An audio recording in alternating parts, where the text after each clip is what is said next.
Ouais, très bien. Bien. Oula.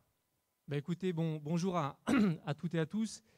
Je vais simplement introduire quelques minutes le concours de cette année de plaidoirie du lycée et effectivement vous faire part du grand plaisir que j'ai aujourd'hui de pouvoir vous retrouver et d'avoir pu effectivement faire en sorte que cette manifestation puisse avoir lieu. C'est peut-être le retour à une vie pas tout à fait normale, mais qui s'en approche. Et ça, effectivement, c'est quelque chose auquel je crois on est toutes et tous attachés. Donc voilà, donc on va pouvoir effectivement organiser ce concours. C'est toujours sous l'égide de la Ligue des droits de l'homme. Et effectivement, donc aujourd'hui, on va pouvoir voir le travail des élèves de 11 classes différentes du lycée. Et ça, effectivement, c'est un grand moment pour le lycée. Et c'est pour ça qu'effectivement, on a essayé de trouver une organisation qui soit à la fois compatible avec les conditions sanitaires. Il était hors de question, évidemment, qu'on le fasse sans, mais aussi qui nous permettent de, malgré tout, pouvoir organiser ce concours très important, encore une fois. Moi, j'aurais effectivement, donc cette année, on n'a pas pu effectivement l'organiser l'an dernier, évidemment. Cette année, on a effectivement avec Monsieur Poirier, que je souhaite saluer ici aujourd'hui, puisque c'est lui effectivement qui est toujours au travail quand il s'agit d'organiser ce concours-là. Et Dieu sait que c'est un concours difficile à organiser. Et cette année encore, avec effectivement des conditions toujours particulières. Je vais simplement souligner que il a été effectivement fait le choix de proposer aux classes qu'il souhaitait de pouvoir suivre les prestations de vos camarades filmés, ça va être retransmis en direct sur YouTube, et puis évidemment on pourra le regarder à nouveau pour ceux qui le souhaiteront. Voilà, donc après effectivement, je vais remercier d'abord les membres du jury qui effectivement ont pris la peine effectivement de venir avec nous pour voir effectivement les prestations des lycéens, et puis ma foi, les lycéens qui sont venus là aujourd'hui pour assister effectivement et représenter leurs camarades, puisqu'on avait l'habitude de pouvoir accueillir bien plus de monde que ça. Mais aujourd'hui, effectivement, on a retenu les délégués élèves de chaque classe pour pouvoir effectivement porter la voix un petit peu de leurs camarades. Voilà. Moi, je vais pas monopoliser la parole et je vais effectivement laisser la Ligue des droits de l'homme pour effectivement présenter cette réunion d'aujourd'hui. Et on va tout désinfecter, évidemment.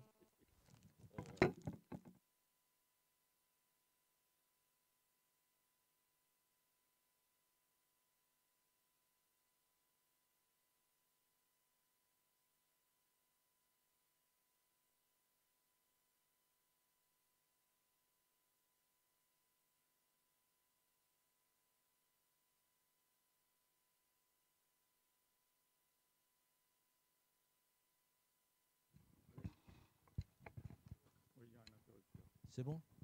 Excusez-nous, voilà les petits réglages. Bonjour à tous. Alors, moi j'ai déjà assisté à pas mal de concours de plaidoirie au lycée Littré, puisque je crois que ça doit être la 10e année que ce concours existe.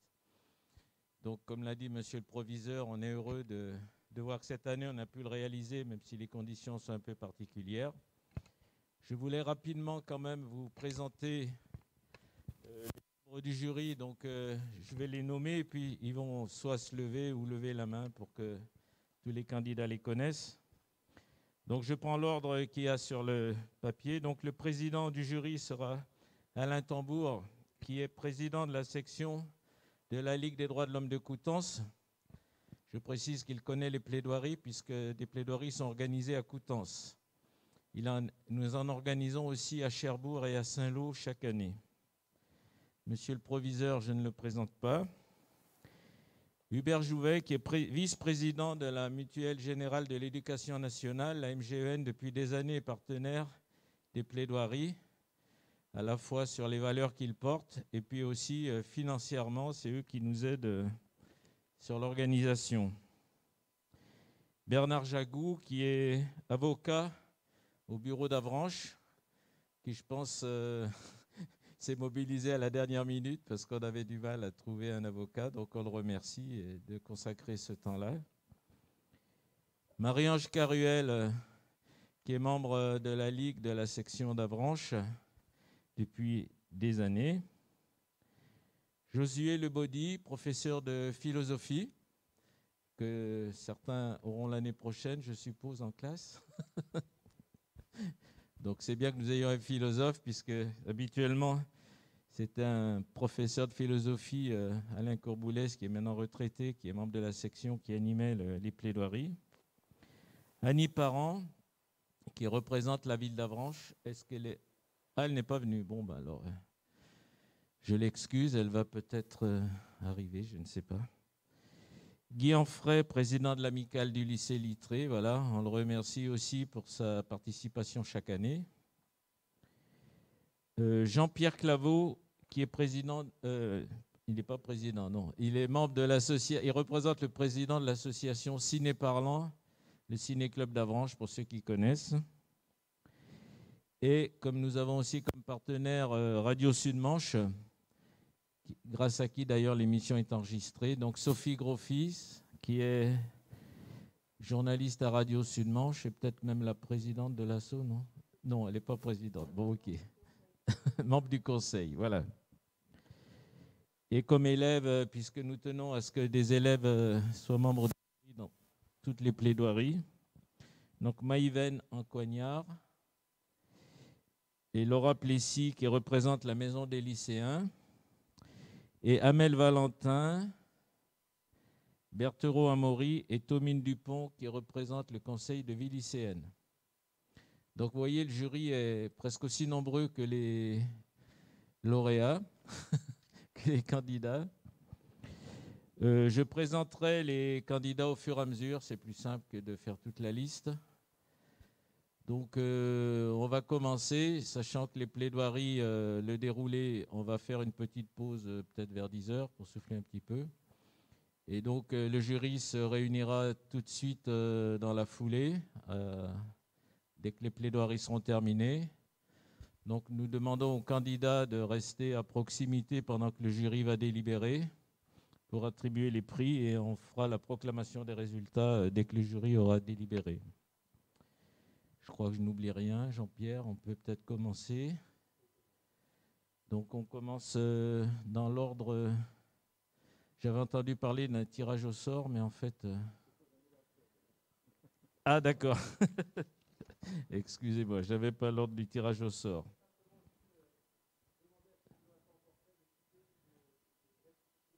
Oui, c'est vrai que ça peut être perturbant. Donc pour les candidats, vous avez un micro et je vous demanderai quand vous le reposez de passer un coup de lingette dessus.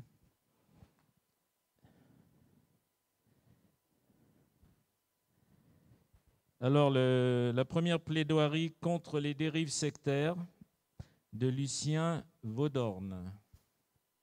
On peut l'applaudir.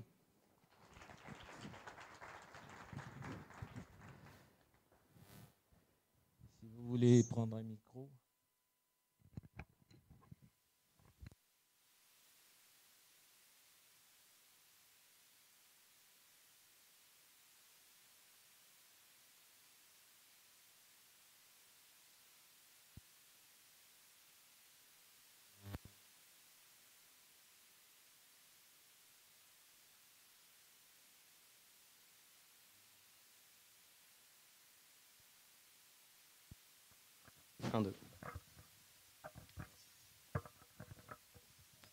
Vous êtes un jeune adulte, un humain comme un autre, comme vous et moi.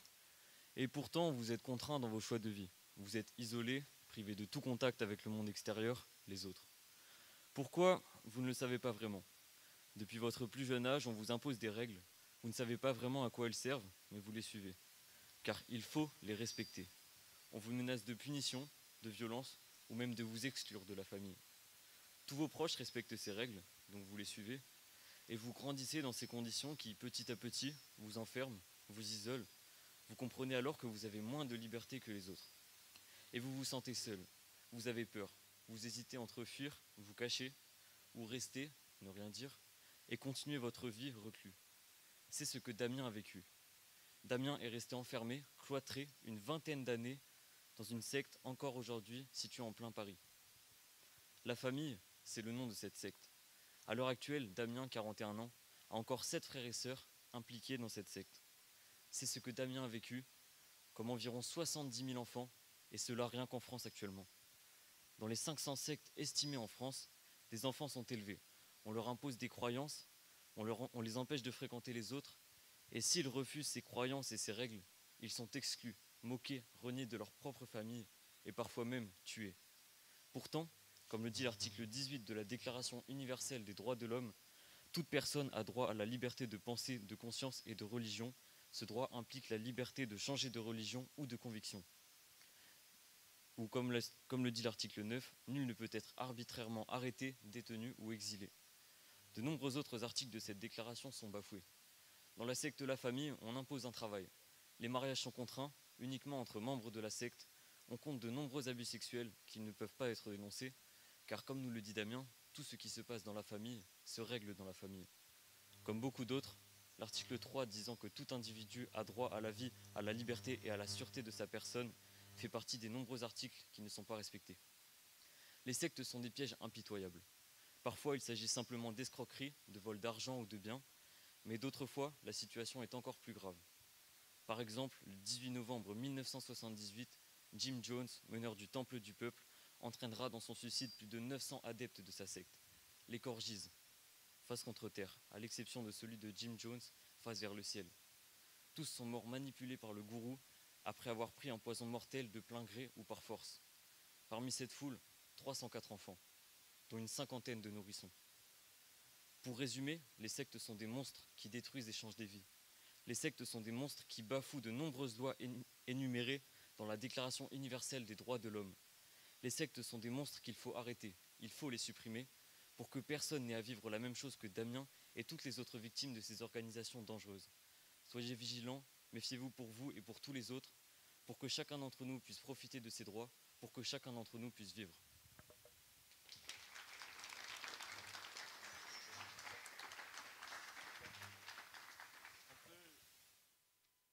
Et on peut remercier Lucien. C'est toujours le plus difficile de passer le premier. On essuie les plâtres. Vous voyez, ça se passe bien, il ne faut pas stresser. Donc, c'est maintenant la première STL qui va être mise à l'honneur. Les soins médicaux dans les prisons. Donc, j'appelle Emma Leverrier pour sa plaidoirie.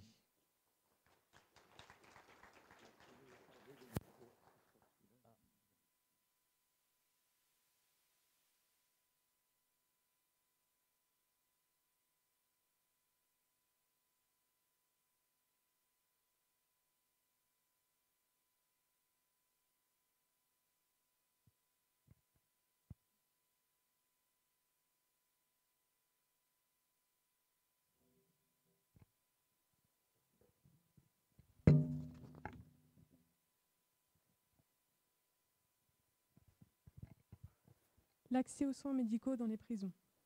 En prison, les détenus n'ont pas le droit d'avoir des soins médicaux. Leur accès aux soins médicaux sont compliqués, voire quasiment impossibles. Pas de médecin, pas de soins et aucun traitement ne sont parfois disponibles. En prison, 1 détenu sur 7 souffre d'une maladie mentale. Donc certes, si ces hommes et ces femmes sont condamnés, c'est que la justice en a décidé ainsi. Mais ce n'est pas pour autant qu'ils ne doivent pas être soignés. Ce sont des êtres humains avant tout et ils devraient aussi avoir le droit d'avoir accès à des soins. Surtout que souvent, les conditions de vie qui règnent dans les prisons sont dangereuses pour la santé. La violence, le surpeuplement, l'absence de lumière et d'air frais, l'accessibilité à l'eau potable, aux objets de toilette et aux vêtements. Les gouvernements devraient être plus vigilants vis-à-vis des détenus. La loi du 18 janvier 1994 stipule que la qualité et la continuité des soins sont garanties aux personnes détenues dans des conditions équivalentes à celles dont bénéficie l'ensemble de la population. Beaucoup de détenus sont incarcérés alors qu'ils souffrent de maladies mentales. Leur nourriture n'est pas forcément suffisante et de bonne qualité. Le pourcentage d'hommes et de femmes souffrant de maladies mentales en prison est 2 à 6 fois plus élevé que chez la population générale. Trouvez-vous cela normal ? Imaginez-vous voir quelqu'un de votre famille souffrir en prison, parfois même y laisser sa vie sans pouvoir intervenir. Jean Mouizel, détenu souffrant d'un cancer. Alors oui, il a eu droit à un traitement, mais celui-ci était inadapté et cet homme aura fini sa vie attaché avec des menottes à un lit d'hôpital, alors que s'il avait été pris en charge correctement, il serait peut-être guéri. On néglige des maladies fatales, on leur inflige des violences de la part des gardiens de prison, on les ignore jusqu'à un détenu suicidaire, on l'ignore jusqu'à temps qu'il soit trop tard. parce qu'il voulait simplement attirer l'attention. La dernière étude menée sur la santé mentale en France dans les prisons date de 2004. Elle prouve qu'un quart des détenus sont atteints de schizophrénie, de troubles bipolaires ou de dépression. En plus de ça, il n'y a aucun secret médical dans certaines prisons. Si vous êtes malade et que vous avez la chance de recevoir un traitement, tout le monde sera mis au courant de vos soucis de santé, alors que cela ne regarde personne d'autre que vous-même.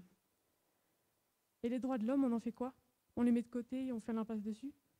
C'est à se demander si les politiques carcérales prennent en compte les conditions d'accès aux soins. Les détenus devraient avoir le droit à un niveau de santé physique et mentale du plus haut niveau qu'il est possible d'atteindre. Les décisions concernant la santé devraient être prises sur des bases uniquement médicales par du personnel qualifié et spécialisé. La santé dans les prisons devrait vraiment être une priorité. C'est pour ça qu'aujourd'hui, il existe l'OIP, l'Observatoire international des prisons, agit pour que, dans un milieu carcéral, le respect des droits de l'homme soit effectué comme il se doit. Saviez-vous que les autorités pénitentiaires peuvent exiger que les médecins donnent un certificat de décès n'indiquant pas la véritable cause afin de masquer un maximum certaines activités illégales comme la vente de drogue, ou encore que certains osent penser que les détenus représentent une population utile pour effectuer des expériences médicales ou pour tester des médicaments? Pour que la surpopulation carcérale soit inexistante, pourquoi ne pas, en fonction des délits évidemment, utiliser des moyens comme les bracelets ou électroniques ou les travaux d'intérêt général? Je pense que c'est un vrai débat de société. Bien sûr qu'on ne peut pas laisser quelqu'un qui a commis un meurtre payer sa peine en faisant des travaux d'intérêt général, mais encore une fois, on devrait plus individualiser les détenus. Le docteur Philippe Derveng est un ancien médecin des prisons. Il raconte dans un témoignage sa vision. Ce docteur explique que l'exercice médical est très différent en milieu carcéral. Il dit que l'une des particularités est l'absence du libre choix du médecin par le patient. Le détenu aura donc naturellement tendance à se méfier de ce médecin, alors que cette relation est importante.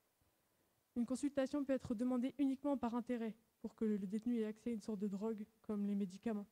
Les médecins doivent donc faire attention à ce qu'ils prescrivent. Autre témoignage anonyme cette fois-ci, de T, provenant de Niamey en Afrique. Incarcéré jusqu'à sa libération en 2020, T commence par évoquer la surpopulation. Environ 1500 personnes dans une prison qui devrait pouvoir en accueillir seulement 450. Il y a une cellule où l'on place toutes les personnes qui n'ont pas les moyens pour corrompre. Pour les autres, ils sont dans ce qu'ils appellent des quartiers VIP, beaucoup moins peuplés. T avoue que les sanitaires sont, je cite, dégueulasses, et que la nourriture qui leur est distribuée est insuffisante et absolument pas de bonne qualité. Il dit aussi que si tu ne veux pas être violent, tu n'auras rien. Les détenus passent donc 24 heures, 48 heures sans manger. Certaines réalités ne pourront jamais être reconnues. Les détenus continueront de mourir pour non-accès aux soins médicaux. Il serait peut-être temps de remédier à tout ça.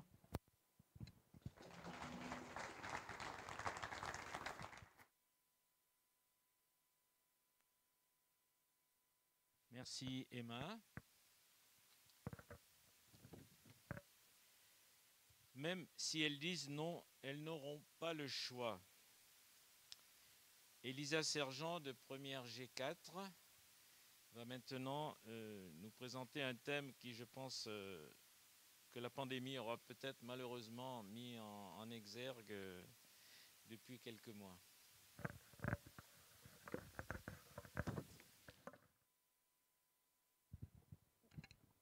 Il est allumé ?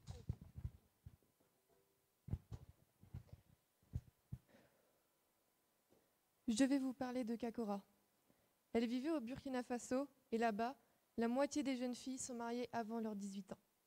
Au moment des faits, Kakora n'a que 13 ans. Elle est déscolarisée, son père la force à se marier à son oncle polygame de plus de 40 ans.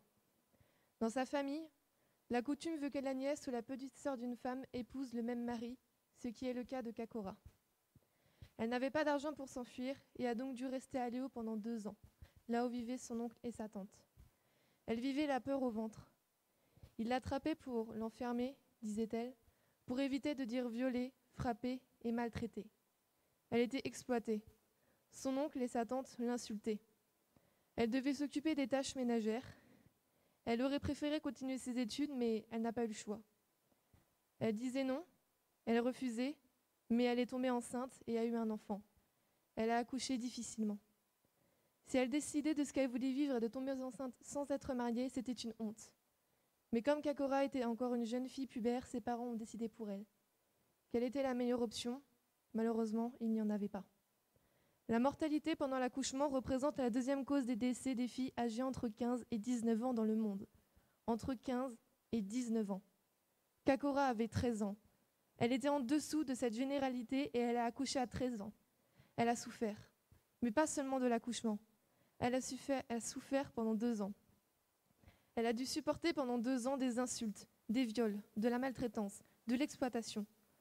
Elle a vécu des choses qu'une jeune fille de son âge ne devrait jamais vivre et que personne ne devrait jamais vivre.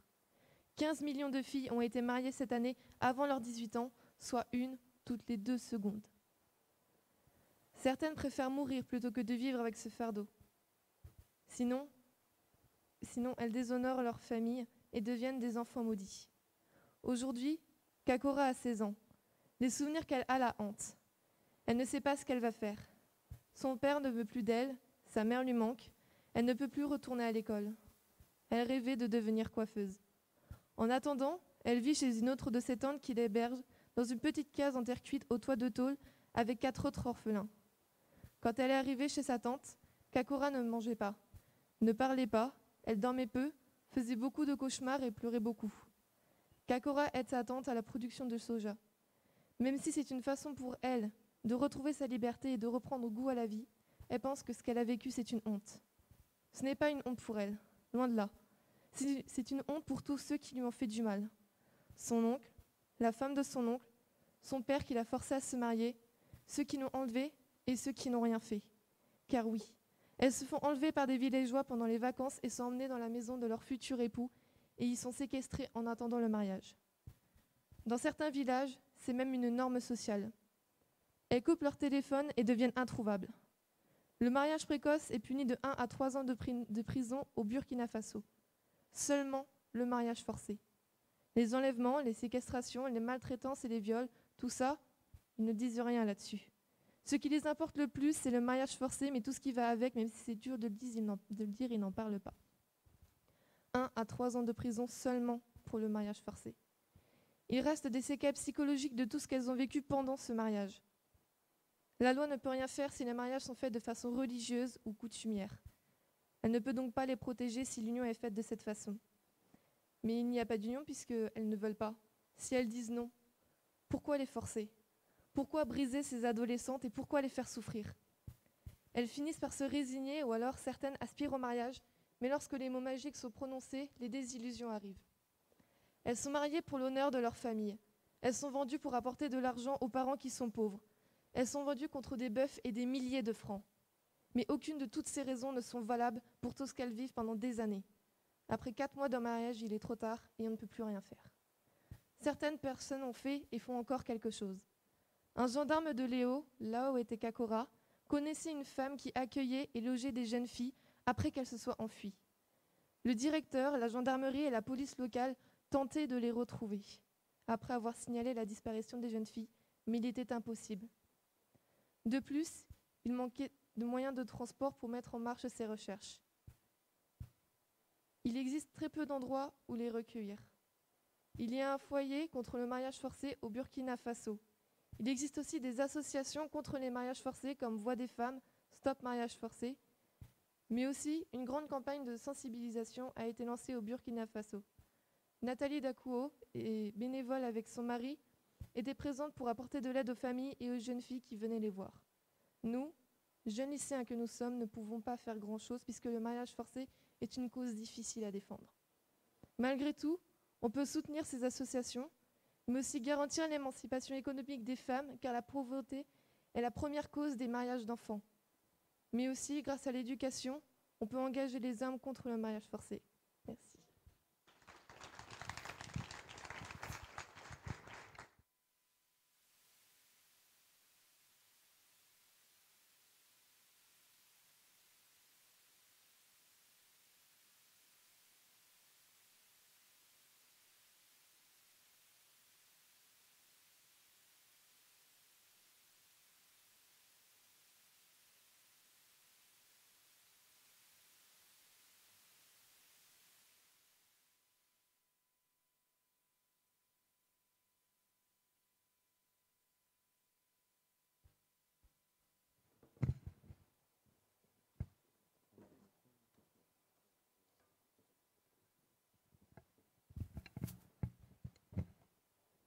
1, 2, 2. À chaque fois que je me regarde dans un miroir, je vois les marques de la Libye sur mon corps. C'est ce qu'a dit un jeune Mauritanien, mais c'est ce qu'aurait pu dire Ibrahim, 20 ans, un jeune Sénégalais témoignant des conditions de vie dans les prisons libyennes, où il y est depuis 3 ans, il dit être vendu et torturé. Ibrahim raconte qu'il a quitté le Sénégal fin 2016 pour rejoindre l'Europe, car il voulait subvenir aux besoins de ses proches, notamment de sa mère qui était malade. Il décida alors de rejoindre la Libye pour ensuite aller en Europe en traversant la mer Méditerranée sur un bateau. Mais la Libye est un enfer. D'abord, il a été enfermé 1 mois par des Libyens à Saaba, au sud de la Libye. Nous étions 5 personnes dans un petit conteneur. Chaque jour, nos geôliers nous frappaient et appelaient nos familles.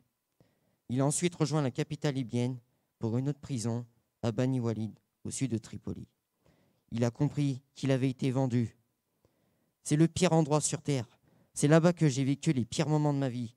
Chaque jour, on te torture, on te frappe avec des tuyaux, on te met des décharges électriques sur le corps. Plusieurs personnes ont été battues à mort sous mes yeux.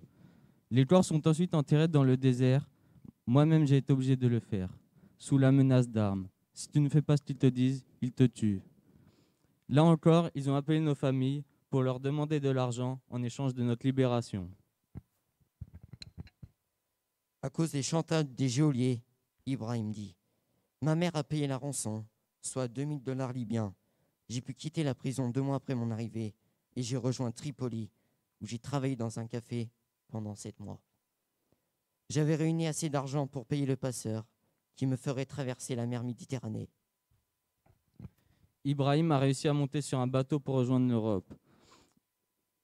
Mais au bout de quelques temps, la réalité le rattrapa. Des gardes-côtes libyens ont empêché leur traversée et les ont emprisonnés de nouveau en Libye. À chaque fois que je me regarde dans un miroir, je vois les marques de la Libye sur mon corps. Des femmes et des enfants sont aussi pris dans ce piège. Amnesty International s'est rendu dans une prison en Libye, juste avant la pandémie du Covid-19. Ils ont interrogé une femme nommée Zara, qui a déclaré « Les femmes travaillent comme domestiques, mais souvent elles arrêtent au bout de quelques jours à cause du harcèlement sexuel et des viols. Elles ont eu peur d'aller travailler dans des maisons libyennes. À chaque fois que je me regarde dans un miroir, je vois les marques de la Libye sur mon corps. » Qu'est-ce qu'on attend pour faire face à la criminalité, à la violence, à la soumission au viol, aux emprisonnements? Selon Ouest France, il y aurait plus de 650 000 migrants en Libye, venant de différents pays comme le Niger, le Tchad, le Soudan, le Bangladesh, etc. Pourquoi? Ils quittent leur pays pour différentes raisons, soit à cause de la répression politique, soit à cause de la guerre ou de la pauvreté, ou encore de la famine. C'est pour toutes ces raisons que ces migrants veulent venir s'installer en Europe pour trouver la paix et le bonheur pour leur famille. La Libye exploite leur misère.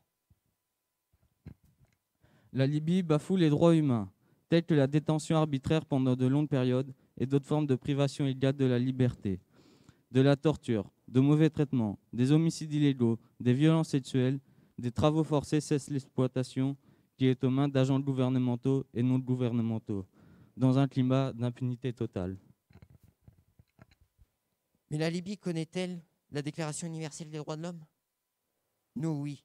L'article 4 dit clairement « Nul ne sera tenu en esclavage ni en servitude ». L'esclavage et la traite des esclaves sont interdits sous toutes leurs formes. L'article 5 intervient aussi en insistant que nul ne sera soumis à la torture ni à des peines ou de traitements cruels, inhumains ou dégradants. Et l'article 9 de la Déclaration universelle des droits de l'homme dit que nul ne peut être arbitrairement arrêté, détenu ou exilé. Nous pouvons penser que le gouvernement libyen formé le 12 mars 2016 sous l'égide de l'ONU dans le but de résoudre la deuxième guerre civile libyenne peine à maintenir son autorité sur les groupes mafieux qui font d'importantes corruptions. Mais à l'échelle internationale maintenant, que fait aussi l'Union européenne? On a l'impression qu'elle collabore avec la Libye. Cela est surprenant, mais pourtant Amnesty International le confirme dans un rapport. L'Union européenne et ses États membres continuent de mettre en œuvre des politiques qui piègent les migrants et les réfugiés en Libye. Ces dernières années en particulier, souhaitant réduire le nombre de personnes arrivant illégalement en Europe par la mer, l'Italie et d'autres États membres de l'Union européenne ont fourni à des groupes mafieux des vedettes rapides, des formations et d'autres formes d'aide afin de permettre aux gardes-côtes libyennes et à l'administration générale de la sécurité côtière d'intercepter en mer les personnes réfugiées et migrantes afin qu'ils débarquent en Libye. Or, cette aide n'a jamais été soumise à aucune condition, imposant de prendre des mesures pour garantir le respect des droits des réfugiés et des migrants. Elle s'est traduite de fait par le placement en détention arbitraire pour une durée indéterminée de milliers d'hommes, de femmes, d'enfants en Libye après leur interception en mer. Cher public, nous pouvons ensemble trouver des solutions ou des moyens à mettre en œuvre pour que les migrants rejoignent légalement l'Europe sans qu'il y ait d'atrocités. Pour cela, nous devons appliquer et voter des lois. Nous sommes avant tout des citoyens. Venons en aide à toutes ces personnes qui subissent la maltraitance. Si l'Union européenne se concentrait plus sur les migrants qui veulent venir en Europe, alors donc on pourrait mettre fin à tous ces actes horribles. Établir la paix? Et enfin trouver des accords avec la Libye. N'êtes-vous pas d'accord? Car cher public, retenez bien cette phrase. À chaque fois que je me regarde dans un miroir, je vois les marques de la Libye sur mon corps. Et surtout, n'oubliez pas, les hommes naissent et demeurent libres et égaux en droit. Tel est l'article 1er de la Déclaration universelle des droits de l'homme.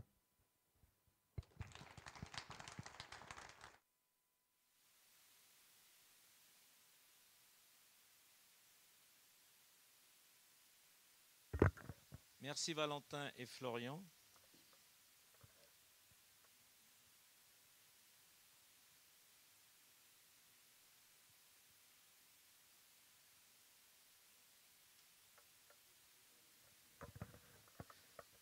Alors techniquement, comme c'est un binôme qui va venir présenter sa plaidoirie, je vais laisser mon micro. C'est peut-être plus facile que chacun ait un micro. Vous avez vu, sinon c'est une petite gymnastique. Je m'excuse pour les candidats qui viennent de passer, en espérant que techniquement ça va le faire. Donc nous arrivons à la 5e plaidoirie, avec un binôme, Marie et Adélaïde, Marie Abélard et Adélaïde Safourcade. La protection de la vie privée, c'est un sujet vraiment d'actualité aussi. Donc elle représente la première G6. Je vais désinfecter mon micro.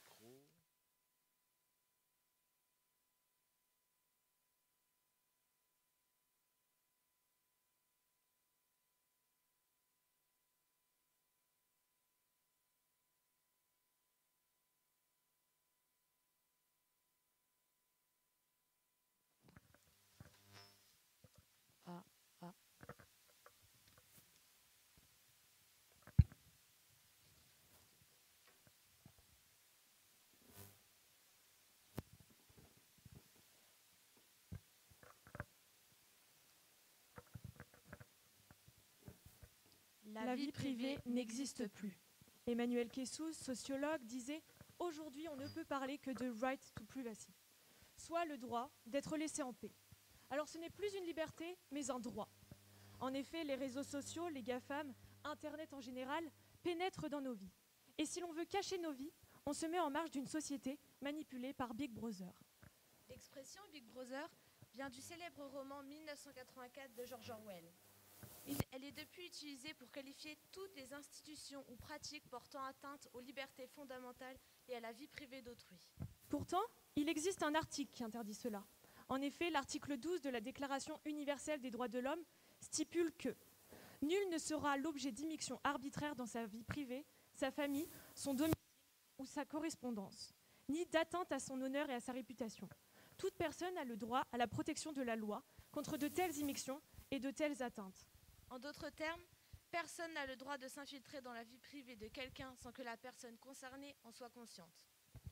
On pourrait définir une ombre comme un double qui nous suit, qu'on ne remarque pas. Mais ce double, n'est-il que réel ou peut-il être également virtuel? Pour commencer, parlons de l'observation par la piste de nos données, soit les centres d'intérêt, les cookies, etc. En effet, prenons les cookies. Pas ce que l'on mange, ce serait trop facile. Non, je parle de ces bases de données pour les sites. Ces fichiers qui sont déposés par le navigateur sur votre ordinateur lorsque vous surfez sur Internet. Vous avez tous déjà accepté les cookies pour accéder à un site. C'est inévitable. Les cookies offrent la possibilité à un site web de conserver vos préférences, de vous garder connecté d'une session à l'autre, ou bien de vous proposer du contenu personnalisé. Mais voulons-nous vraiment du contenu personnalisé? Est-ce notre vraie volonté? Je pense, et je l'affirme même, que ce sont, pour ne pas les citer, les assistants numériques qui se rendent indispensables et qui créent le besoin. Nous apprécions la facilité, mais finalement, nous acceptons le fait de ne plus avoir le contrôle. De plus, il y a les conditions d'utilisation, qu'on ne lit pas forcément, mais qu'on accepte quand même afin d'avoir accès aux informations contenues sur ces sites internet. On nous oblige à accepter et à nous livrer sur ces plateformes. Parfois même, les conditions sont acceptées par défaut. On est également observé par les réseaux sociaux, notamment avec Facebook, mais aussi WhatsApp, Instagram, Messenger et j'en passe. Ces réseaux sociaux collectent nos données. Pourquoi?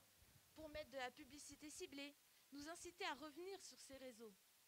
Facebook, qui est une application gratuite, est une des entreprises les plus riches du monde, grâce aux pubs et à nos données. En 2019, Facebook a gagné 70 milliards de dollars. Aberrant pour une application gratuite, non? Et ce n'est pas un cas isolé. Non, toutes les applications, tous les sites vendent nos données, notre image. Et les exemples ne manquent pas. ToonMe, Twitter. Malheureusement, le temps me manque pour tous les énumérer. Se pose alors la notion de service contre la liberté. Que penser? Que faire? Faut-il continuer à utiliser Internet, les réseaux sociaux, si l'on veut garder une vie privée? La réalité rattrape la science-fiction. Et la vie réelle se calque sur les œuvres dites imaginaires de fiction, encore une fois à l'exemple de 1984 de George Orwell. Nous ne sommes plus dans de l'imaginaire, mais bien dans la réalité.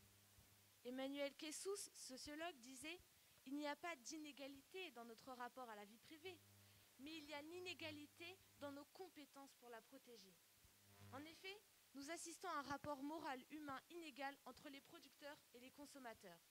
Pas de contre-pouvoir, pas de rapport de force égal. Les producteurs, autrement dit les multinationales, nous dominent. Les grandes firmes simulent la transparence avec l'utilisation du pronom mon, mais, de sorte que nous ne ressentons pas l'immixtion dont nous sommes victimes.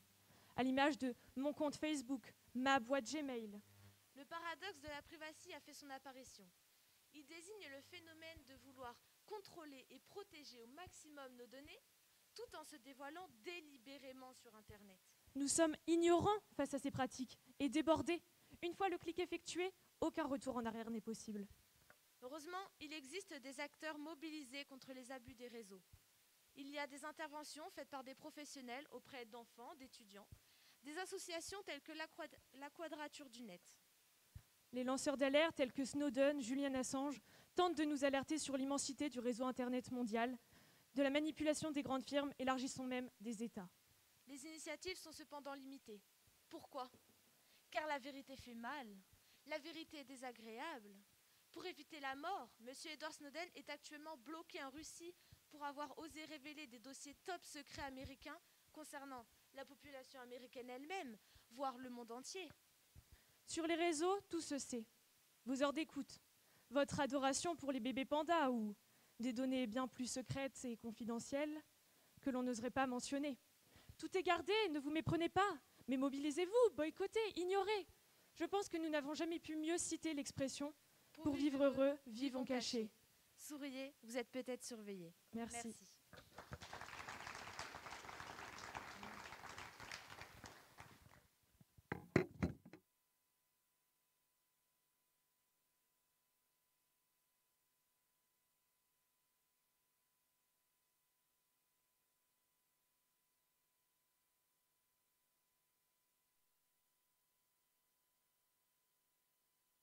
On remet un binôme qui va parler des violences physiques et verbales faites aux femmes dans l'espace public en France. Ce sont Grégoire Fierin et Arthur Lévesque de la première G3.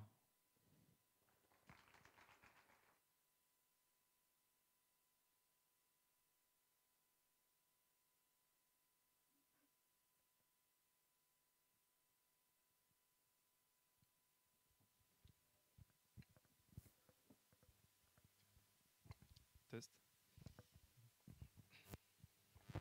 Villefontaine, 26 septembre 2020, elle a disparu. Étudiante de 18 ans en BTS, elle est retrouvée noyée par l'intervention d'un tiers. Cette étudiante, c'est Victorine Dartois. Son corps ayant subi de multiples chymoses internes est retrouvé abandonné dans le ruisseau de Turitain. Je n'ai plus de...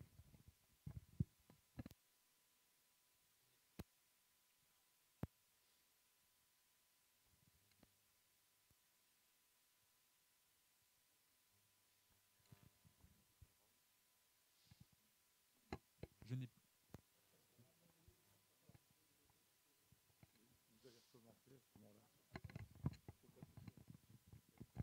Eh, c'est bon, ça marche.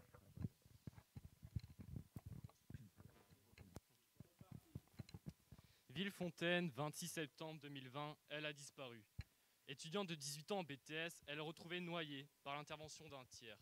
Cette étudiante, c'est Victorine Dartois.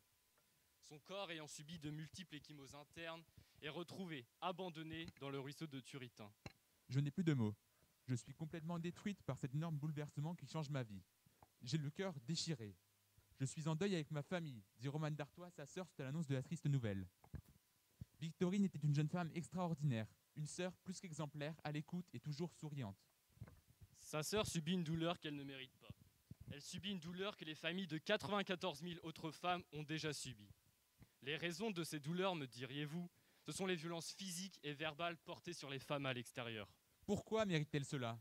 Car elles sont femmes? Non, car certains hommes se permettent de faire des choses qu'ils n'ont pas le droit de faire. Ces hommes se permettent de violer, d'insulter et de toucher physiquement et moralement ces femmes. Qui leur en a donné l'autorisation? Personne, mais pourtant ils le font. 750 € d'amende pour une violence ayant entraîné une mutilation? Ce n'est pas suffisant. 1500 € d'amende pour une violence physique ayant entraîné une incapacité totale de travail? Ce n'est pas suffisant. 14,5% des femmes âgées de 20 à 69 ans ont subi des violences sexuelles. 10 ans de prison et 150 000 € d'amende pour une violence physique ayant entraîné une mutilation? Cela ne compense pas la mutilation. Ces lois sont mises en place et pourtant, les violences physiques et verbales continuent à l'extérieur sur les femmes. Pour porter plainte, le 3919 fut mis en place, une référence pour les femmes victimes de violences. Et pourtant, seulement 12% des victimes ont porté plainte. 8 femmes sur 10 ont dit avoir également été soumises à des atteintes psychologiques ou à des agressions verbales. 80 postes supplémentaires d'intervenants sociaux ont été mis en place dans les gendarmeries et pourtant seulement 18% des femmes déclarent avoir porté plainte suite à une violence. Qu'en est-il des 82% restants? Elles restent sous le silence, sous la menace de ces hommes. Ce fléau agit comme le cancer. Nous avons trouvé des solutions, nous avons mis en place des aides, mais au final, les cellules cancéreuses se multiplient plus vite qu'on ne les élimine et la personne finit par mourir. Les femmes victimes de violences physiques ou verbales sont de plus en plus nombreuses, malgré les différentes aides, malgré les différentes lois mises en place pour lutter contre ce fléau. Commençant par un sifflement dans la rue, se terminant par un viol ou par les coups, les violences faites aux femmes, qu'elles soient physiques ou verbales, sont de plus en plus courantes et personne n'agit. Les témoins d'une scène comme cela restent sous le silence, pour la plupart, comme si cela ne les concernait pas. Mais de nombreuses célébrités, dont notamment Kerry Washington, défendent cette cause. Tous les abus sont condamnables et inacceptables, comme le chantage financier qui est un moyen pour les hommes de retenir en otage certaines femmes qui voudraient partir, a tenu Kerry Washington pour expliquer son implication dans l'association Allstate Foundation Purple Purse qui vient en aide aux femmes maltraitées. Ambassadrice de cette organisation, l'actrice avait créé des sacs pour symboliser le combat quotidien de ces femmes. Nous avons décidé de parler de ce sujet car c'est un sujet qui est très minimisé et dont nous entendons très peu parler, or qui est présent dans le quotidien de nombreuses femmes en France. De nombreuses aides ont été mises en place, mais elles ne sont malheureusement pas suffisantes. Une femme possède les mêmes droits et doit posséder le même respect que vous accordez à un homme. C'est une évidence qui n'est pas évidente pour tous.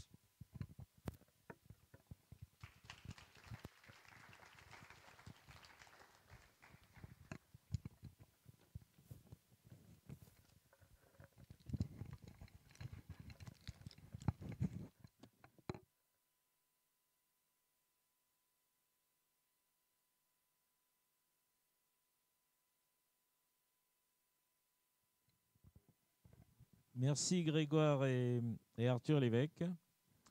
Donc c'était la 6e plaidoirie Il en reste 5. Nous allons peut-être souffler 2 minutes. Je vais en profiter pour remercier Radio Sud-Manche de l'organisation technique de ces plaidoiries, ce qui nous permettra de les retrouver sur le site du lycée, comme vous avez pu voir les plaidoiries des années précédentes.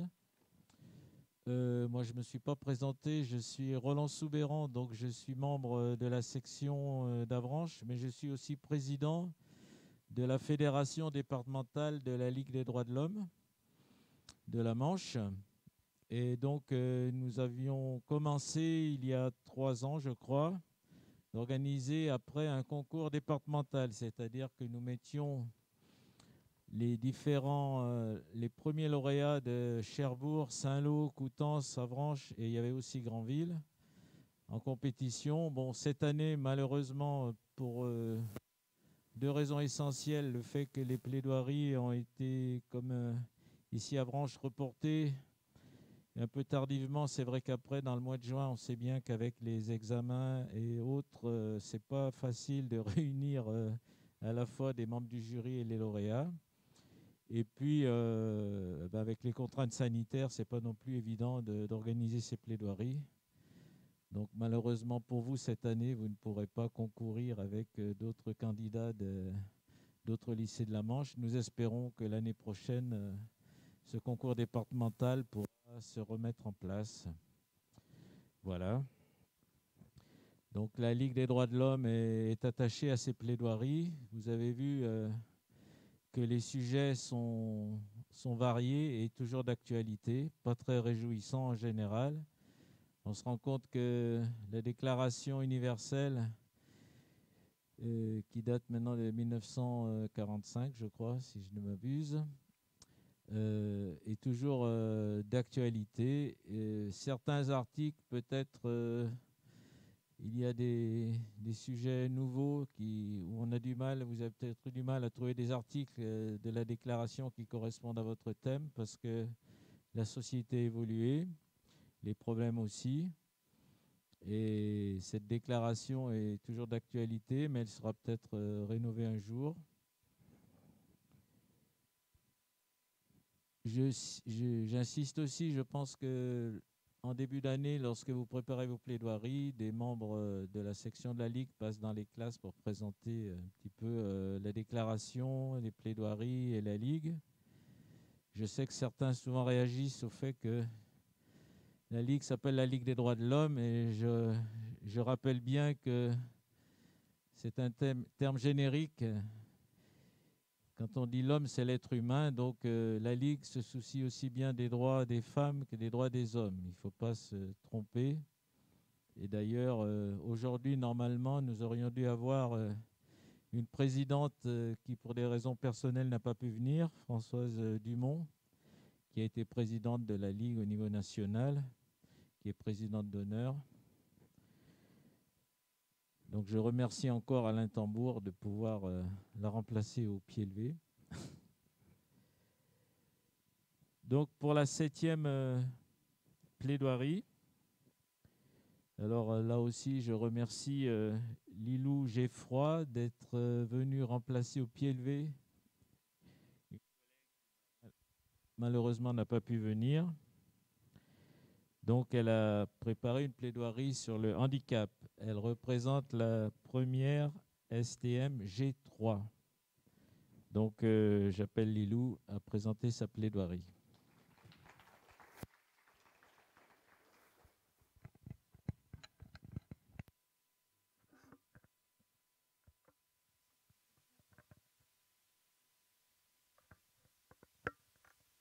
C'est bon? Ça marche?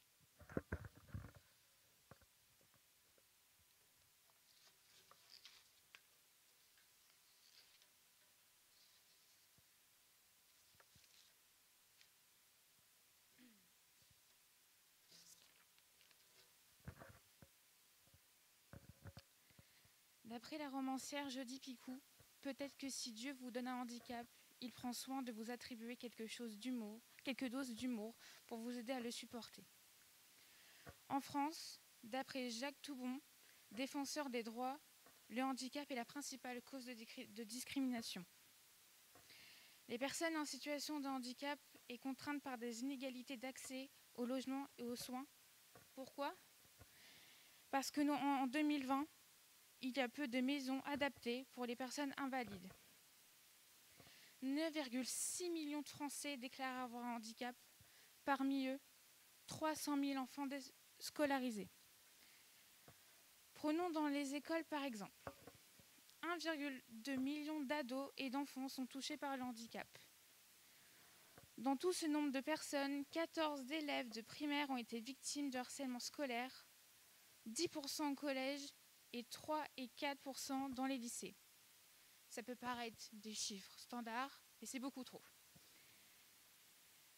Des élèves subissent ça parfois toute une scolarité et sans forcément parler autour d'eux. On se moque, on les dégrade. Certains même pensent qu'ils exagèrent sur leur façon de se tenir et de se comporter, sur leur façon d'être. Mais derrière ça, qui pense qu'il y a un handicap derrière ce comportement ? Essayez de vous mettre 5 minutes dans la peau de cette personne. Juste 5 minutes dans votre vie, c'est quoi ? C'est rien.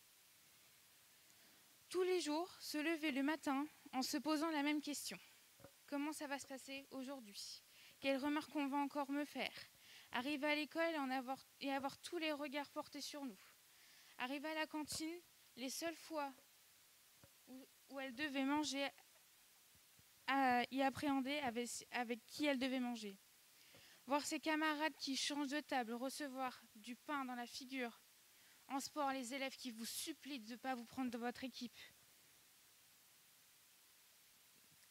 Et comme elle était trop gentille, elle acceptait. Elle se dit que de cette façon, ce serait une meilleure façon de se faire accepter. Dans la récréation, elle était toujours toute seule. La seule amie qu'elle avait, elle se faisait influencer par les autres élèves. Dans son regard, il y avait un regard de désespoir. Peut-être qu'elle a eu de la compassion dans ses yeux. Elle voulait aller le rejoindre, mais sûrement, elle n'osait pas. Je pense que cette jeune fille comprenait. Elle se posait souvent les mêmes questions, en se demandant que se passait-il dans la tête de ses camarades. Pourquoi ne pas accepter la différence ? Ou pourquoi ne pas faire abstraction de la différence et essayer de découvrir qui est vraiment cette personne ? Une fois, elle est revenue de l'école avec une écharpe trempée, car elle lui avait mis dans le trou des toilettes. C'est vrai que c'est vraiment intelligent. Hein. Mais en attendant le lendemain, sa maman lui avait prêté la sienne, mais rebelote. C'était trop beau pour être vrai. On lui avait refait le même coup. Et puis aussi, le même jour, en ouvrant son cahier pour travailler, elle découvrait quoi ? Des dessins bien trop déplacés et vulgaires sur plusieurs pages. Quand elle a demandé un peu de renfort,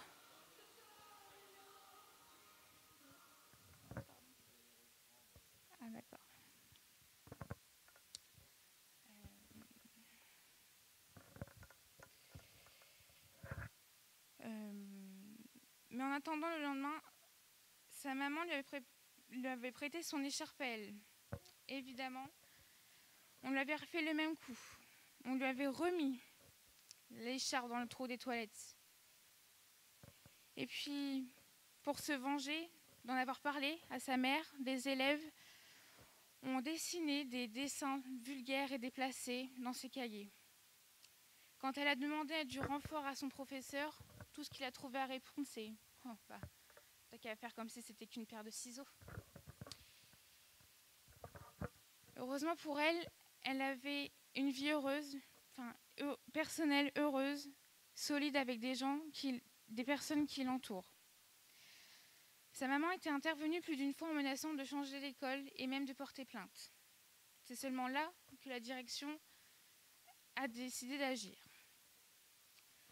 Tout ce qui a intéressé la direction, c'était l'image de l'école. Et puis les agresseurs, eux, profitaient que ce soit une nouvelle élève avec si peu de caractère pour l'enfoncer plus bas que terre. L'espoir d'intégration ça me nuise. Je vous ai parlé d'une jeune fille avec un handicap, un peu perdue cette année-là. Elle se retrouvait dans un monde qu'elle ne connaissait pas. Avait un monde de moquerie, de méchanceté, et parfois même de la lâcheté pour certains. Mais c'est aussi cette année-là qu'elle s'est renforcée, qu'elle a pris conscience de son hémiplégie. Elle l'a découvert et elle en a fait une force. Cette jeune fille, c'est moi. Je peux dire que maintenant, cette année m'a beaucoup apporté au final. Elle m'a renforcée, elle m'a appris aussi de ne pas soucier du regard des autres. J'ai pris toutes ces critiques, ces remarques et ces gestes déplacés et je les ai transformés en une force qu'on ne pourra jamais m'enlever. Oui, je suis handicapée et nous sommes nombreux à l'être sur cette terre. Et je le dis haut et fort, je l'assume et j'ose le dire après 16 ans d'existence que étant petite, il était impossible pour moi de l'assumer. Mais maintenant, je peux. Avant, je n'assumais tellement pas ce que j'étais, que j'oubliais, et je me forçais à faire des choses que je ne peux pas faire jusqu'à m'en faire mal physiquement. Et un jour, on m'a dit stop. On m'a dit, tu es qui tu es forte. Et maintenant, je me dis que peut-être que mon handicap, c'est un don qui est tombé du ciel. Un visage ou un comportement un peu différent, tout le monde vous regarde. Les personnes en situation de handicap sont sans cesse rejetées volontairement ou non regardées comme une curiosité, moquées.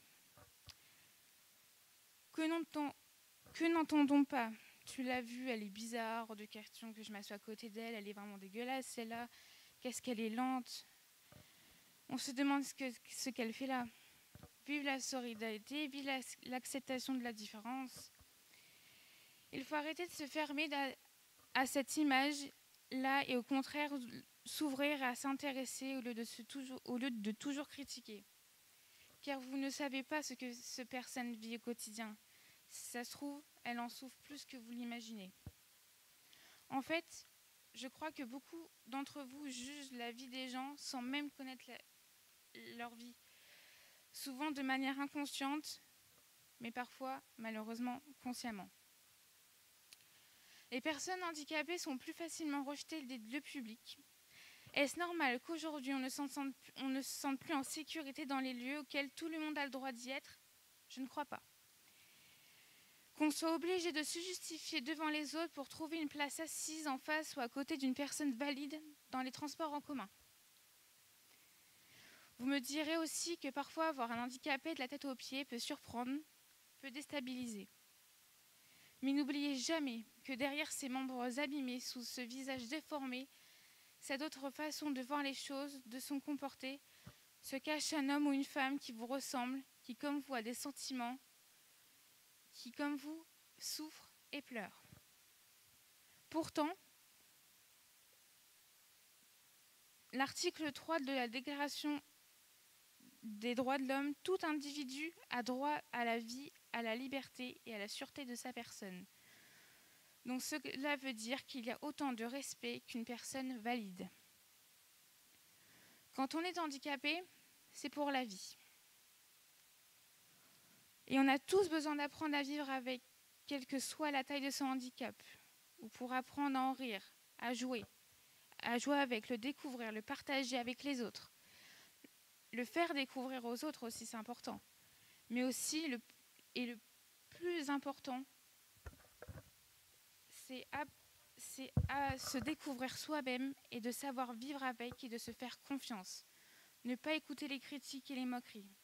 Car les personnes qui ne sont pas en situation de handicap ne pourront jamais comprendre la sensation que cela fait. Nous seuls peut le savoir. C'est peut-être une chance, finalement, d'avoir une chose de différente, quelque chose qui nous distingue des autres, une chose qui nous appartient qu'à nous et qui est unique. Comme je le dis souvent et depuis des années, mon handicap, notre handicap, est un don, un cadeau qui est tombé du ciel.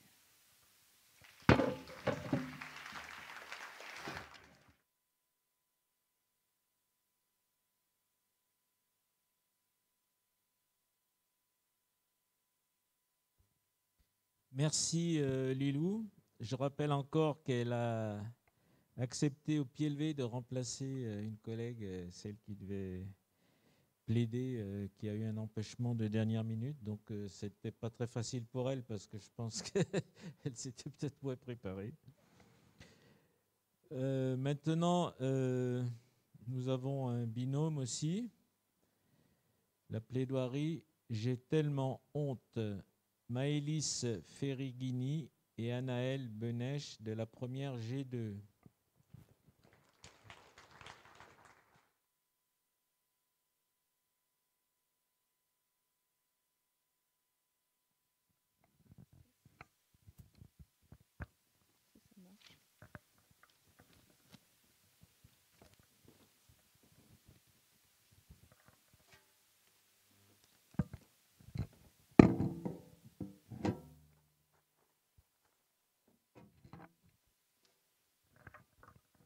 J'avais tellement honte. Ce sont les mots tout droit sortis de la bouche de Sarah Abitbol, violée dans son enfance par celui en qui elle avait le plus confiance, son entraîneur de patinage artistique. Sur une photo de l'époque, elle pose aux côtés de son entraîneur, une tresse tombante, les cheveux ébouriffés, la main de son agresseur posée sur son épaule. Sarah affiche devant l'objectif un sourire.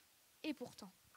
Cet entraîneur influent, reconnu nationalement dans le monde du patinage artistique, véritable génie pour les parents qui lui donnent toute leur confiance, véritable pilier pour les jeunes patineuses avides de gloire, a profité de Sarah et de bien d'autres de ses élèves pendant des années. Un abus de confiance inimaginable que raconte avec beaucoup d'émotion l'ancienne patineuse. Elle n'avait que 15 ans lorsque son bourreau s'asseyait sur son lit, mettait sa langue dans sa bouche et glissait la main sous sa couette. Jamais les parents ne se sont doutés de l'enfer vécu par leur fille. 30 ans de silence, de souffrance et de solitude ont été levés lorsque Sarah décida enfin de parler. En parlant, Sarah a levé le silence sur une véritable culture du viol au sein du patinage. Et oui, que tout cela nous choque et révolte une majorité d'entre nous. Comment un être humain peut-il faire vivre un tel supplice à de si jeunes enfants? Et pourtant... Comme vous le savez sûrement, Sarah n'est pas la seule à avoir vécu un tel enfer. Beaucoup d'enfants sont victimes d'agressions sexuelles au quotidien, des agressions au sport, à l'école, mais aussi au sein même d'une famille au premier abord unie. C'est en effet ce que relate une jeune fille qui est âgée de 19 ans maintenant, qui a été agressée par son beau-père, un proche, son père de substitution. Elle a été violée pendant 5 ans, de ses 13 ans à ses 18 ans. Il avait comme habitude de la forcer à se déshabiller, de la caresser en se frottant contre elle. Un inceste vécu par cette jeune fille pendant 5 ans, comme je vous l'ai dit, seule, sans aucune échappatoire. Elle porte plainte.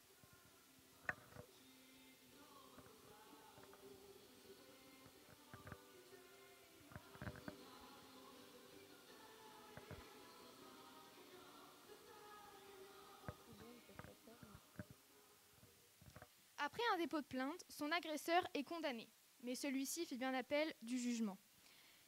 Il sera finalement condamné pour attouchement et non pour viol. Écoutez bien, la justice a jugé que la pénétration n'a pas été intense et profonde pour que les actes soient qualifiés de viol.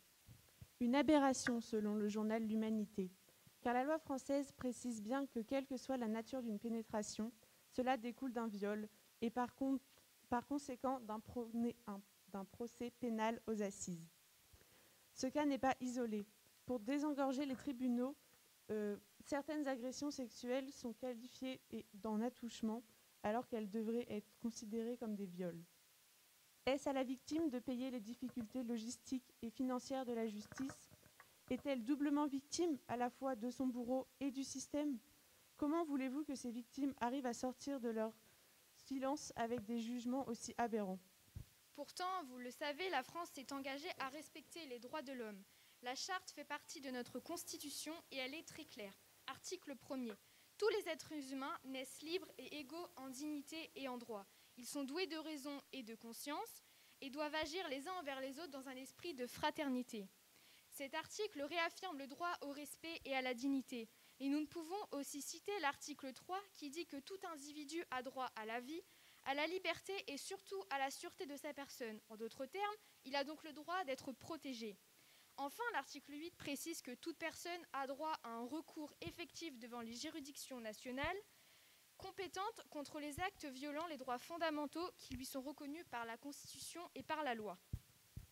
Aujourd'hui, pratiquement la moitié des viols concernant des enfants de moins de 15 ans. 12% des victimes sont des adolescents entre 15 et 18 ans comme Sarah. 43% des personnes qui ont subi un viol 43% des viols sont subis par des femmes, sont le fruit d'un conjoint ou d'un ex-conjoint. 32% par une personne proche et seulement 26% par un inconnu. Des viols majoritairement dans le domicile de la personne ou de l'agresseur, dans la rue, dans des parkings ou encore des écoles, souvent la nuit ou à l'abri des regards, dans des huis clos sordides. Pourtant, aujourd'hui, seulement 10% des agressions sexuelles des adultes et des enfants donnent lieu à un dépôt de plainte. Et combien débouchent sur une réelle condamnation juste et proportionnée ? Tous ces témoignages poignants de souffrances cachées qui brisent toute une vie nous touchent toutes et tous et nous révoltent. Pourtant, aujourd'hui encore, la parole a du mal à se libérer complètement face à des préjugés qui ont la vie dure. Les viols et les agressions sexuelles ne touchent bien évidemment pas que les filles. N'oublions pas ces jeunes hommes, ces jeunes garçons qui eux aussi sont victimes. On recense en France 8,8% des victimes d'agressions sexuelles qui sont des hommes. Et bien évidemment, ce n'est qu'une petite partie car beaucoup d'hommes ne parlent pas, comme beaucoup de femmes, car la loi du silence est encore plus difficile à briser pour ces hommes. La peur du jugement des autres, des policiers qui ne comprennent pas comment un homme a pu être victime d'une femme ou d'un autre homme, car évidemment, ça paraît bizarre qu'un homme ne puisse pas se défendre face à une femme, mais croyez-le ou non, il existe un syndrome qui pousse les hommes à ne pas, même les femmes qui sont victimes de viol, à ne plus bouger, ils sont totalement tétanisés, ce qui permet à l'agresseur de pouvoir faire ses actes en toute impunité. Les agressions sexuelles des hommes sont aujourd'hui un tabou, mais pourtant beaucoup sont encore touchés par cela. Steven a vécu cet enfer. Il a été violé pendant plusieurs années. Il s'est muré dans un silence pendant des années avant de libérer sa parole. De plus, pour certains, la victime de l'agression aurait sa part de responsabilité. Totalement aberrant. Un vêtement trop moulant, une jupe trop courte ou un décolleté trop plongeant suffit à condamner la victime et à gracier son bourreau, d'après les fervents défenseurs de cette théorie. Ils sont nombreux sur les réseaux sociaux. Cela vous choque ? Eh bien nous aussi. C'est aberrant, puisque contrairement aux stéréotypes, aucun facteur ne représente une invitation ou une excuse à un tel acte d'après les dernières études. La lueur d'espoir pour toutes ces victimes, adultes et enfants, ce sont les nombreuses associations. Par exemple, le collectif féministe contre le viol, ou alors l'association AIVI, l'échappée ou encore l'enfant bleu. Des numéros sont aussi disponibles pour les victimes. Il y a par exemple le 3919 pour les violences femmes info, ou encore le numéro de France Prévention Viol. Enfin, pour les enfants victimes de viol, c'est le 119. Et puis, ces stars qui, ces dernières années, avec le mouvement MeToo et Balance ton porc, ont donné le courage à beaucoup de briser enfin leur long silence. Parce que notre corps est à nous et que nous pouvons en disposer librement pour en finir avec des « on veut baiser » avec qui ça nous chante et quand ça nous chante, c'est clair, non ? Il faut libérer la parole, c'est essentiel, pour enfin combattre ces actes barbares. Parler, dénoncer ceux qui abusent, ceux qui violent pour qu'ils ne soient pas impunis, pour qu'ils ne fassent pas d'autres victimes. Parler, c'est important. Merci.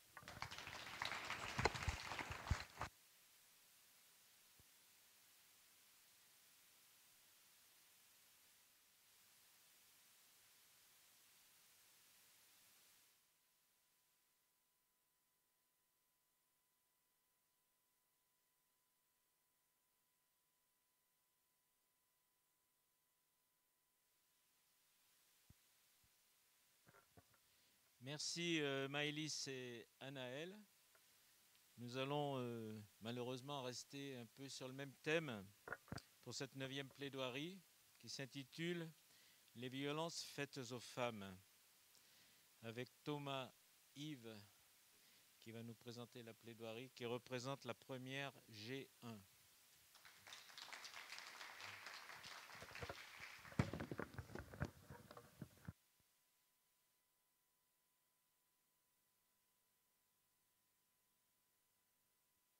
Test.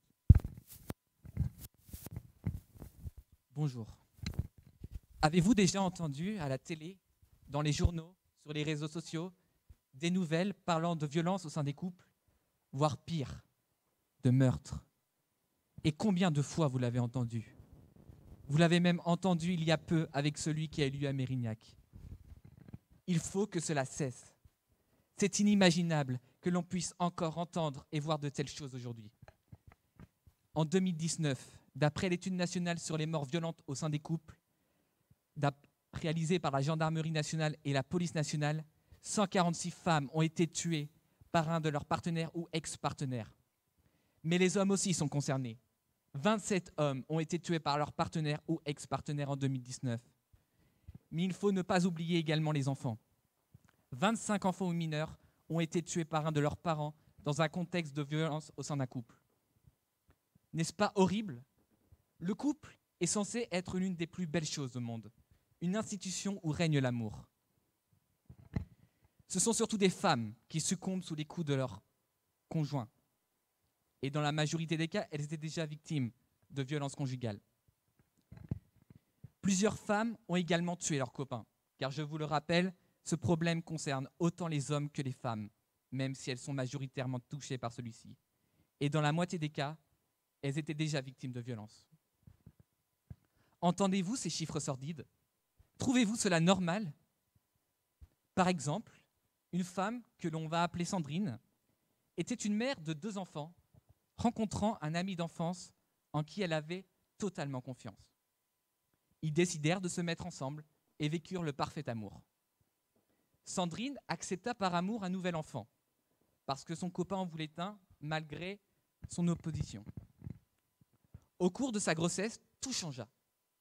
Son partenaire changea complètement de visage. Il commença par la gifler au cours d'une dispute banale. Il s'excuse et promet de ne pas recommencer, de ne jamais recommencer. Mais cette gifle devint le quotidien de Sandrine, qui vécut un véritable enfer. Il la frappait à chaque occasion et l'enfermait chez elle. Elle apprit également qu'il la trompait avec plusieurs femmes. Voulant le quitter, il la frappa à nouveau au visage, l'assomma et refusa de la conduire à l'hôpital. La police arriva et Sandrine resta muette par peur, ainsi que pour protéger ses enfants. Son partenaire la refrappa après le départ de la police. Nous avons donc pu voir plus de 5 actions condamnables, inacceptables et violentes. Elle pensait mourir.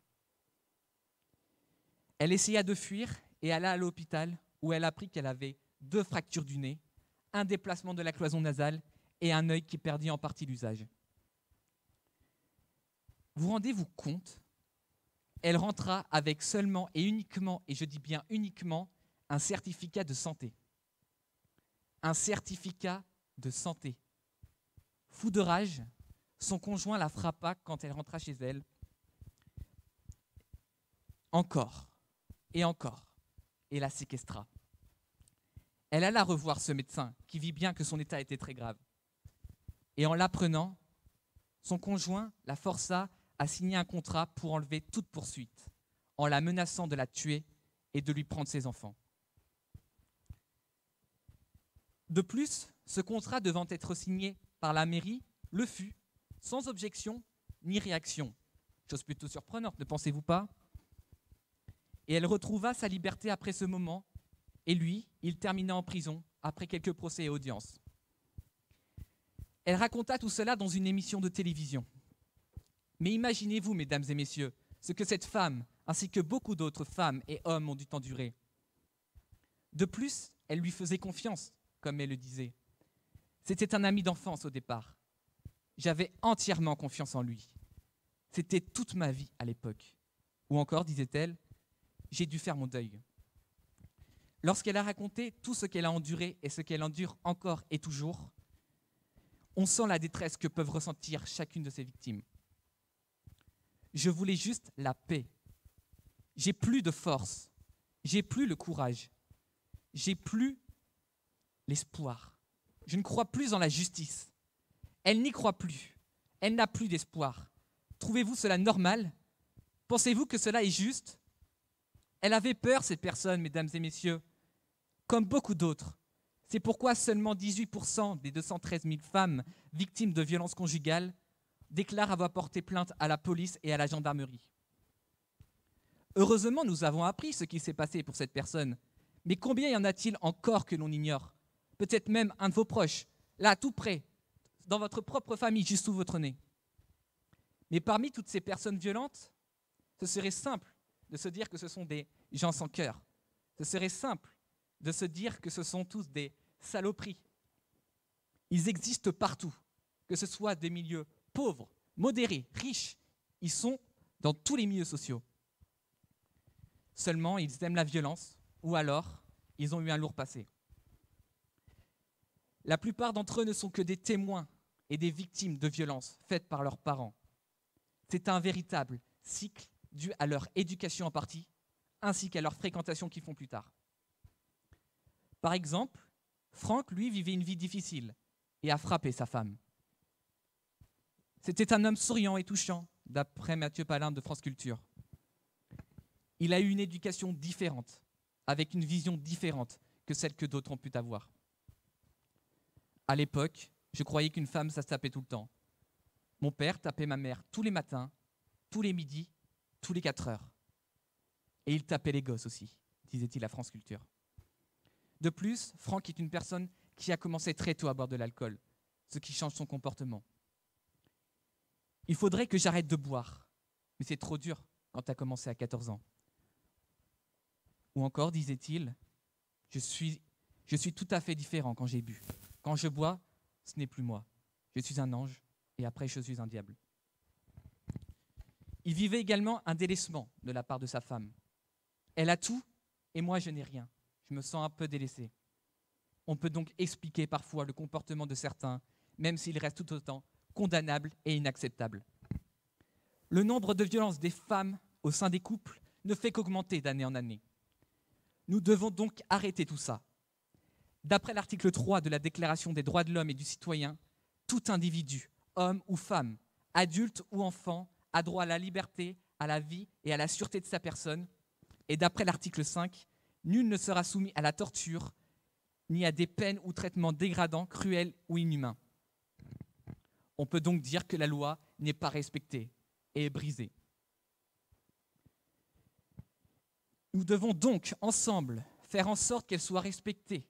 Et je dis bien ensemble, car ce n'est pas si 1 ou 2 personnes s'y mettent que tout va s'arranger, mais ensemble, nous pouvons tout changer. Donc, en cas d'urgence ou de danger immédiat, vous pouvez appeler le 17 ou envoyer au 114 par SMS. Et si vous voulez des conseils ou encore signaler un fait de violence, vous pouvez appeler le 3919. De plus, des associations luttent contre cela, comme ACV2F. Donc plusieurs moyens sont mis en œuvre pour stopper tout cela. Merci.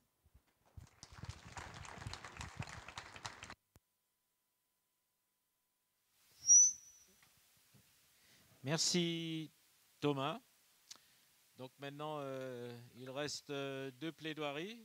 Les candidats doivent se demander qui va passer avant-dernier. Eh bien, nous avons le plaisir d'avoir une vraie équipe. Gaëlan, Camille et Sixtine. Donc 3 candidates qui présentent une femme égale un homme. Première STM G1.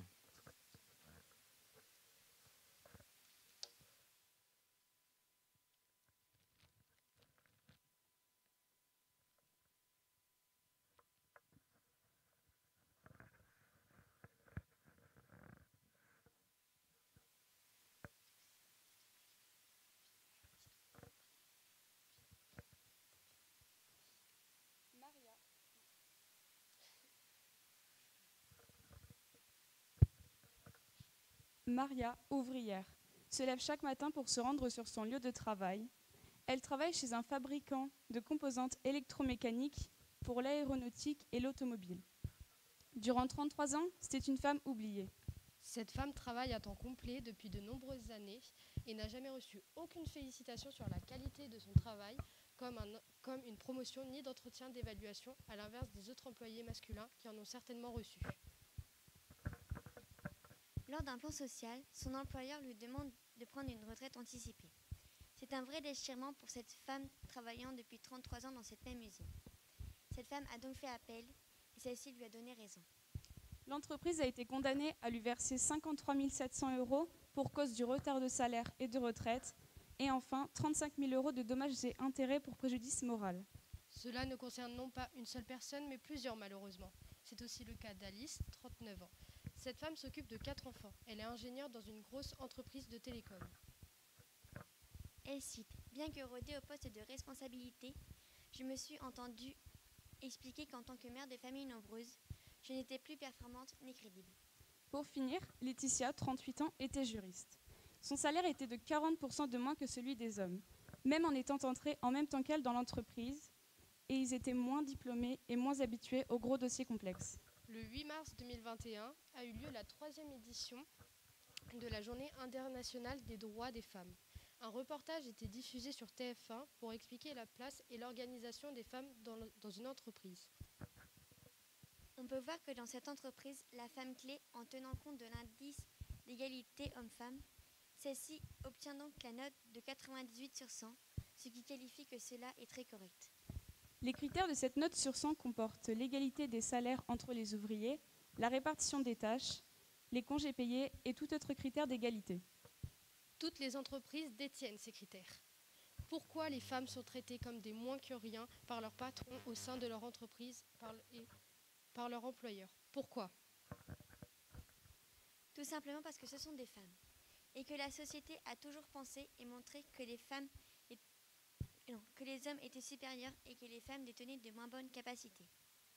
Aujourd'hui, de nombreuses femmes cherchent à exercer des métiers dits d'hommes, comme Gaëlan, 16 ans, en classe de première STMG, ayant obtenu son diplôme de sapeur-pompier volontaire. Pour cela, elle a passé de nombreuses évaluations physiques et médicales. D'autres personnes les ont également passées, hommes et femmes. Seulement, tout le monde n'a pas réussi ces différents tests, dont des hommes, ce qui prouve que les hommes ne sont en aucun cas supérieurs à la femme. Comme certains pourraient le penser. Si Gaëlan est devenue pompier volontaire, c'est parce qu'elle aime sauver des vies.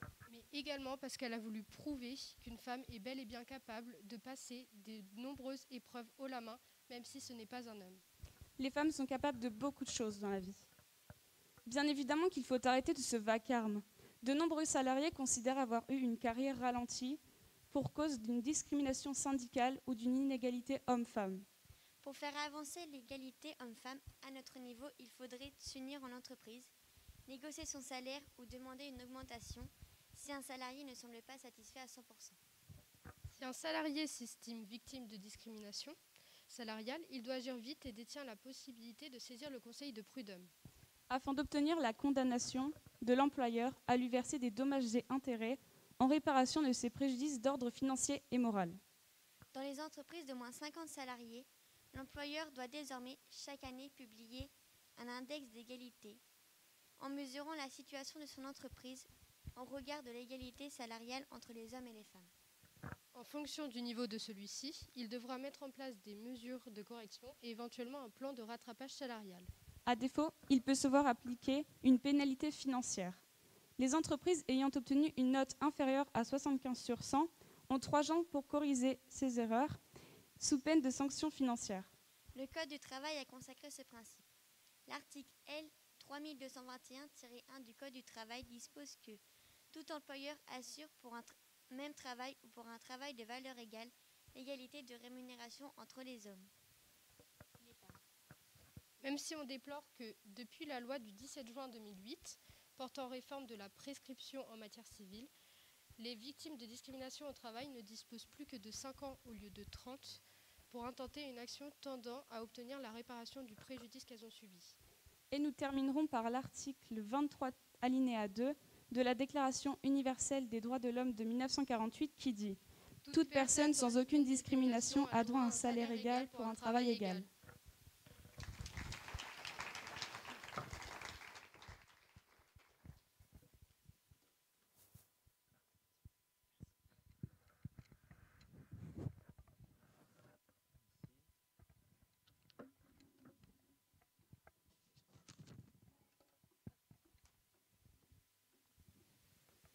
Donc, nous arrivons au terme de ces plaidoiries avec Romane Chaumont qui va nous présenter adjugé vendu à 3 000 €. La première G7.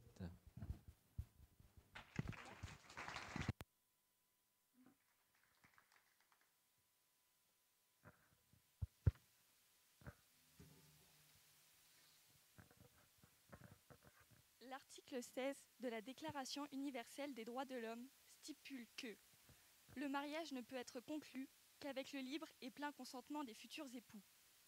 Et pourtant, chaque jour, de nombreuses fillettes, étant âgées de tout juste une dizaine d'années, sont mariées de force. Elles s'appelaient Rania, Chouchila, Reka, Rada ou encore Naziran. Et chacun de ces prénoms représente une fillette victime de la coutume du mariage forcé. Elles voient leur avenir, leurs projets, leurs études anéantis à leurs insus par leurs propres parents. Tout cela pour être réduite à seulement 10 ans à des rôles de mère et d'épouse. C'est le cas de Reka Kalindi. Cette jeune fille n'a que 11 ans lorsque ses parents lui annoncent qu'elle va devoir se marier avec un homme qu'elle ne connaît pas. C'est bien sûr une situation inconcevable pour la jeune fille, qui n'a pas hésité à dire non à ses parents. Mais suite à son refus, la jeune fille s'est fait violemment battre par sa mère. Elle témoigne : « Je n'étais qu'une enfant, traitée comme un objet sexuel. » Le plus grave, finalement, dans tout cela, c'est que la tradition ne cesse de se perpétuer. Les mères, qui ont pourtant tellement souffert elles-mêmes lorsqu'elles ont été mariées, continuent de faire la même chose à leurs filles. Alors je vous demande, à vous, parents indiens, n'avez-vous aucune culpabilité à étiqueter un prix de vente sur le front de votre enfant comme si vous n'échangiez qu'un simple produit ? 2 000 ? 3 000 €? Est-ce là le prix de votre fille ? Le prix de sa vie ? De son avenir ? Pourtant, ce prix n'est jamais assez élevé. Ce prix, c'est la dot. La dot est une tradition interdite par la loi qui consiste à ce que la famille de l'épouse donne des biens à la famille du marié. Mais cette tradition coûte la vie à de nombreuses femmes, puisqu'elle tue, en Inde, une femme par heure. En effet, un rapport de 1997 a publié que 5000 femmes mouraient par an victimes de promesses de dot insuffisantes. 5000 femmes. Et qu'une douzaine d'entre elles mouraient brûlées vivantes dans leur cuisine. Vous allez oser nous dire que le sacrifice de ces femmes n'est pas suffisant ? En plus d'anéantir leur vie et de les enfermer dans des mariages violents et sans joie, vous vous permettez, vous, hommes indiens, de leur enlever la vie ? Dans la société indienne, les hommes ont le pouvoir, et ça depuis toujours. Même si on a pu remarquer une amélioration de la situation des femmes dans le sud du pays, puisque par exemple, en mars dernier, une jeune femme du nom de Arya Rajendran a été élue maire de la capitale de l'État du Kerala. Mais dans les campagnes, et notamment au nord du pays, la population est pauvre, et le seul moyen de s'en sortir, c'est de se débarrasser des filles. Et c'est souvent dans ces circonstances qu'elles se retrouvent mariées et que des familles se retrouvent avec des promesses de dot insuffisantes. Les Indiens s'enferment dans des traditions et des mœurs qui considèrent les femmes comme de simples objets utiles pour enfanter. Mais aucune tradition, je ne dis bien aucune tradition, ne devrait remettre en cause le droit des femmes. Parce que oui, elles ont le droit à une enfance libre, à une éducation, comme toutes les autres filles à travers le monde. Elles ont des droits. Au sein de ces mariages, c'est une vision d'horreur, puisque non, ces mariages ne sont pas des films de Bollywood, où les mariés finissent par s'aimer et vécurent heureux, mais plutôt des films d'horreur. Que dis-je ? Des films ? Non, une réalité. La réalité, c'est qu'un mariage forcé signifie violence conjugale, agression sexuelle et viol à répétition. C'est le destin tragique qu'a subi Rawan, une petite indienne de seulement 8 ans. Cette petite fille est aujourd'hui décédée à la suite des séquelles subies durant sa nuit de noces avec son mari, âgé d'une 40aine d'années. Son vagin se serait déchiré et elle serait morte dans la chambre d'hôtel où s'est déroulée l'agression. Naziran elle, a vécu une souffrance d'une violence inouïe. Mariée étant très jeune, comme beaucoup d'autres filles de ces contrées, sa vie tourne encore plus au drame quand une nuit, son mari lui verse de l'acide sur le visage. Sa peau se dissout, cette peau qui aura les marques indélébiles de cette nuit horrifique et qui lui rappelleront sans cesse les souvenirs de cet acte cruel. Ce phénomène, appelé vitirolation, consiste à verser de l'acide sur le corps et le visage d'une femme dans le simple but de la défigurer pour l'exclure de la société. Cet acte, qui a été subi par 244 femmes en 2017 en Inde, ne cesse de détruire la seule chose que le mariage forcé n'avait pas pu avoir, leur apparence. Ces femmes sont des exemples même de femmes fortes. Alors que les hommes leur ont tout pris, leur corps et maintenant leur apparence, elles ne cessent aujourd'hui de se battre pour réclamer justice. Depuis octobre 2017, une loi a été votée par la Cour suprême indienne qui déclare que avoir un rapport avec une personne mineure, même dans le cadre d'un mariage, est considéré comme un viol. Espérons que cette loi soit appliquée, puisque un rapport de 2010 montre que seulement 11 personnes ont été condamnées, alors que chaque jour, de nombreuses fillettes subissent encore cette pratique. Vous, hommes de loi, vous avez promis de consacrer votre vie à la protection de la population. Mais les femmes ne comptent-elles pas dans votre engagement ? Comment arrivez-vous à ne pas être rongé par la culpabilité en sachant que chaque jour, vous laissez des milliers de criminels marier des jeunes filles, les violenter, en abuser ? C'est votre métier de les protéger, votre métier de les aider à surmonter ces épreuves. Et au lieu de cela, vous les abandonnez à leur propre sort. Imaginez juste quelques secondes leur état d'esprit. Les seules personnes ayant le pouvoir d'achever leur calvaire les abandonnent. Est-ce cela, être une fillette en Inde ? Être condamnée à subir un mariage forcé alors que le monde devient soudainement aveugle et sourd à vos plaintes ? Alors je vous demande également, à vous, Modi, Premier ministre indien, quand vous déciderez-vous à faire bouger les choses ? Il faut mettre fin à leur supplice, et nous le pouvons, puisque nous avons à notre disposition l'arme la plus puissante du monde, la parole. On a le pouvoir de faire bouger les choses, et rien qu'en étant tous présents, ici et aujourd'hui, on contribue à libérer la parole de ces femmes et à ne surtout pas banaliser les horreurs qu'elles ont pu vivre. Merci.